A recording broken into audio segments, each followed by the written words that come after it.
Okay, great. So we're on quest 27, or we have been on quest 27. We got to the end of the show, I'm afraid now, peeps. So we've got to the end of the road where we're going to be heading back to good old Cambridge. However, we've just spent the last 1st of May to the 6th of May on the Devon and Cornwall trips. And so we've been really following the Clark, the Fordham and the Neville line in particular, but also a little bit of a delight for our camera lady, or camera person I think is a more PC term these days, Janice, because she was able to go back to St Materiana's Church in Tintagel. Now that's particularly of interest. However, so on Wednesday we arrived at Ebenezer Chapel. Nice chapel. It's a converted chapel, so yes, it's quite nice. And very pleasant. Good old Airbnb does wonderful jobs. So that's a little plug for them. We went to, on the way down, we went to Princetown. Now Princetown is quite a funny little place really, I guess.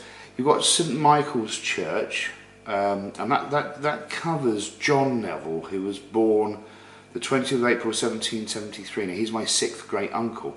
Now he married Anne from Princetown, and there's a record of the baptism of their child, Eliza Neville, on the 11th of June 1815. So that was of quite good interest. Nice church. Quite sad that the prisoner graves are kept very separate from the actual graves that are of people of the town or village, or whichever, the population itself. So you've got the oldest, you've got the church, the older style graves, you've got a mass bit of green which isn't covered. Right in the far corner you've got the little prisoner's stones which just have their initials and year, that's it, to identify them. No names, no nothing. Could argue that that's because of confidentiality, which is quite likely in this day and age, wrongly, but you know, obviously people won't want other people to know that their relatives were a prisoner at Dartmoor prison. However, it still remains the fact that they're kept very segregated. We know that Dartmoor prison is just on the outskirts of Princetown, and that's what's pretty much made the town back in the day, to boost the industry and boost the area. So that was quite good. We've got Yelverton now. I've put here that it's on the cusp, which is quite clear, and I'll talk about that more at the end. So Yelverton is on the cusp of the areas. St Paul's Church is very good. Nice place to go and see. Again, it's connected to John Neville. Pleasant town. Nothing much to report really, apart from it's a nice place really, to be fair. What was of interest was on Thursday we went to Buckfast Abbey. Now in Buckfast Lee, no surprise there.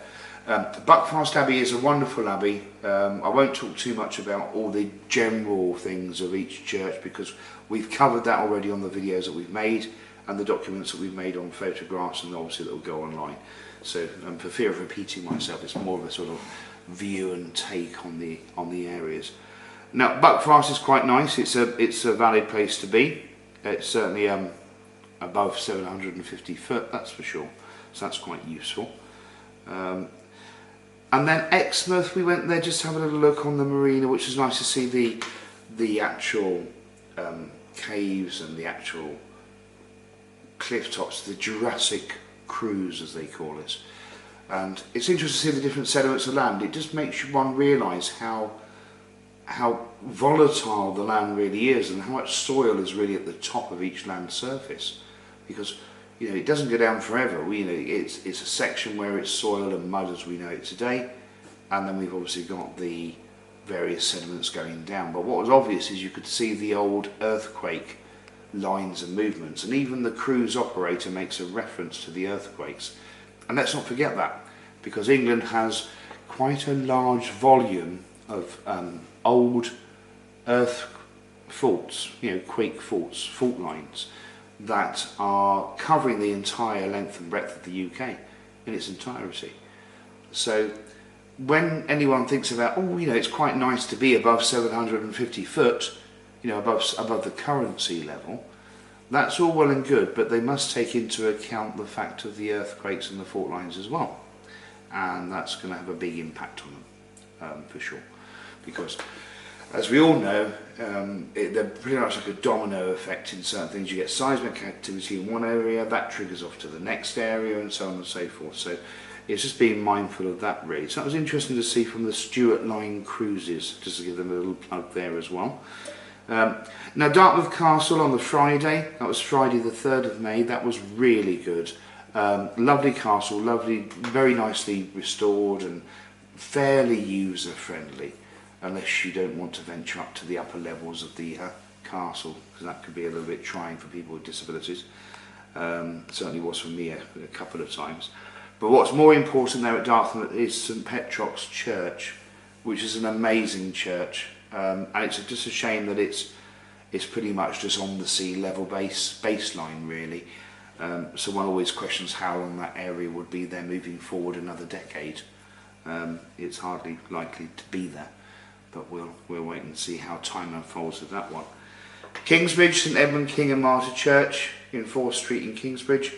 Nice church, pleasant. As a place, it's got a tick list. It's good on sea levels, pretty okay there. Hope Cove, we ventured on Friday to Hope Cove. Now, that's a beautiful place. Again, it's not going to be there forever, but it's a lovely cove and it's worth a visit. It's got some beautiful, clean, fresh water, which is so unheard of in the UK. A lot of the waters all over the UK, not just the north-south divide, but they're quite dirty, quite polluted. But the certain southwest coastline seems to be, touch wood, fairly protected against the pollutants that we have around the rest of the shores of Great Britain, or shall we just say Britain. So that's Hope Cove.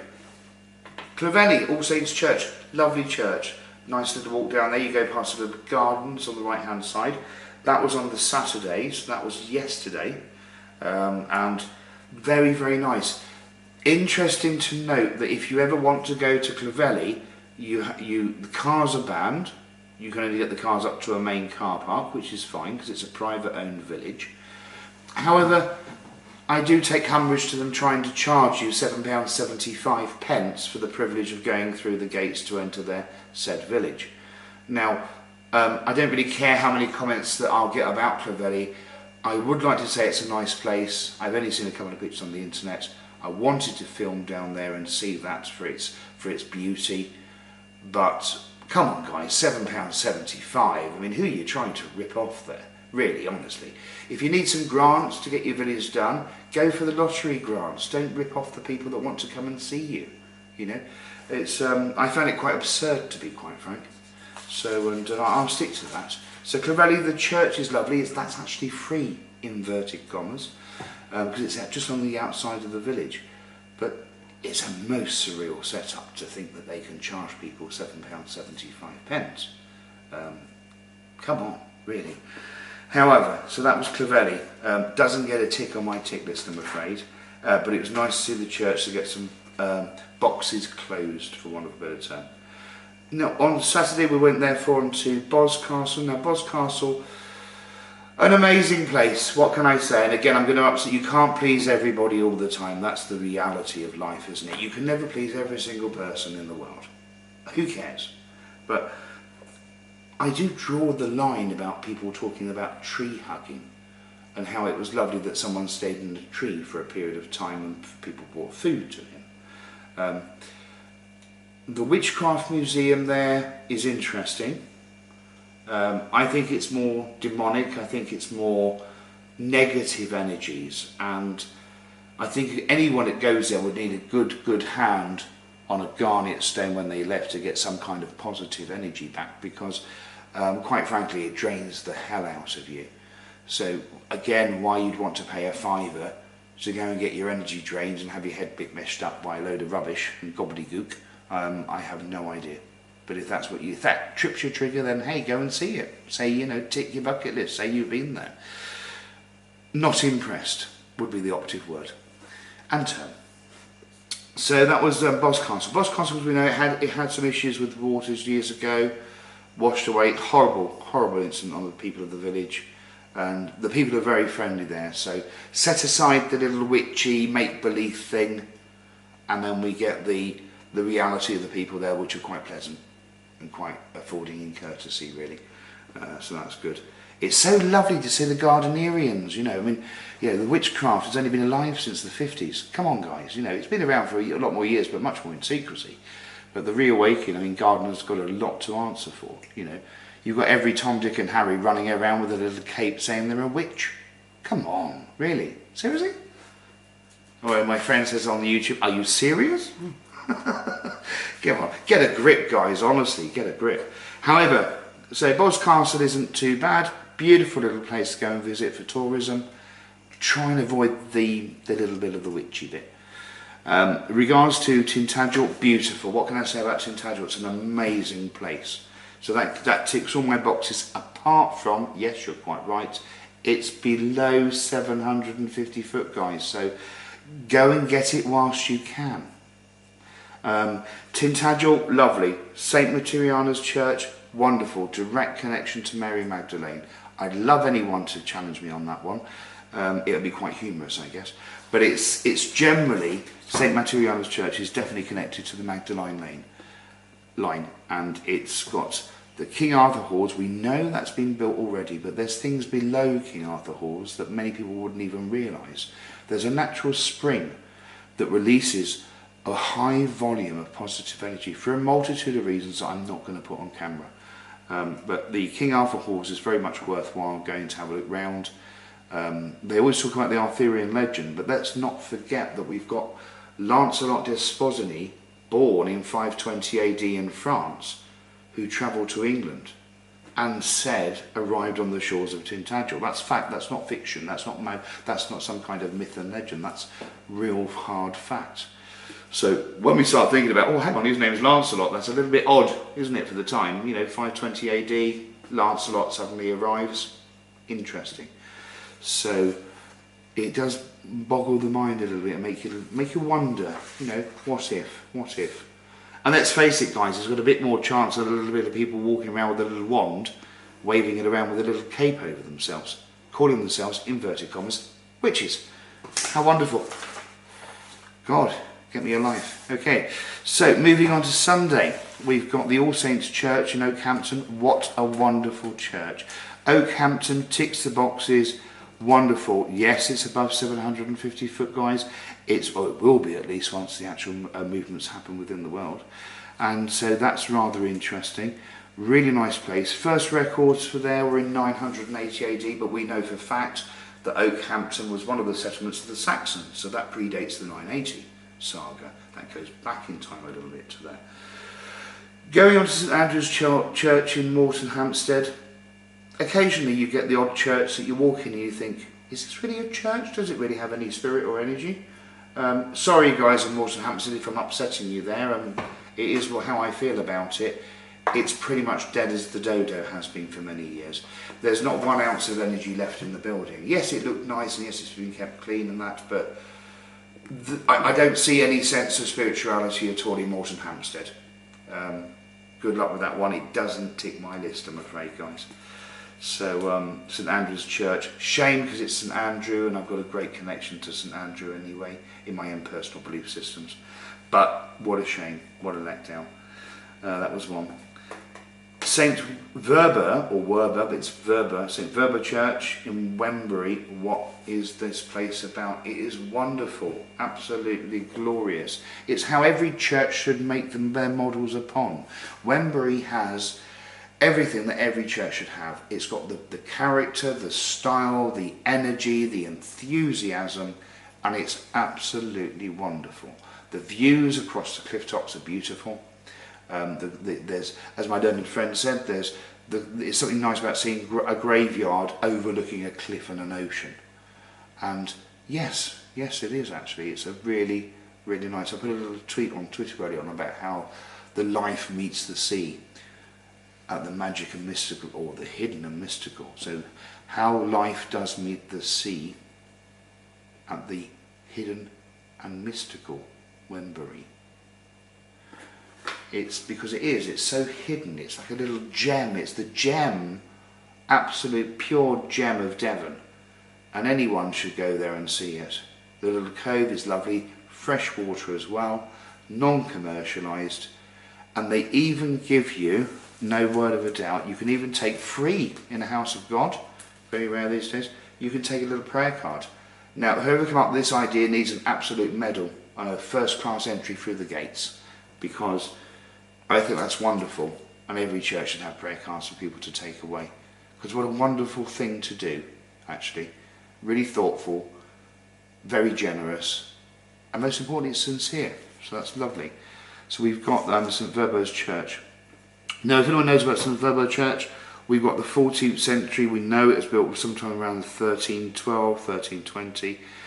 Obviously, it's built on older lands. It overlooks the Mewstone. Now, the Mewstone is quite interesting because there's always lots of things written about the Mewstone.